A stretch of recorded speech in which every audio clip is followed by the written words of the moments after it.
एई माटी माँ को एई देश को स्वाधीन करिबा पाई से दीर्घ 20 वर्ष काल नाना निर्यातना सही बंदी जीवन बिताई जने अंतरंग बंधु तांको छलना पूर्वक इंग्रेज मानक हाथ में धरई देथिले।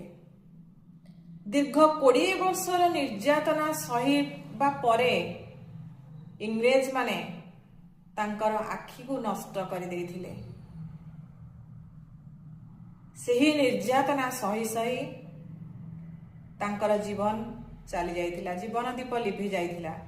एई माटी माँ को स्वाधीन करिबा पाई, एई देश को स्वाधीन करिबा पाई सही महान देशप्रेमी होउछंती वीर सुरेंद्र साय।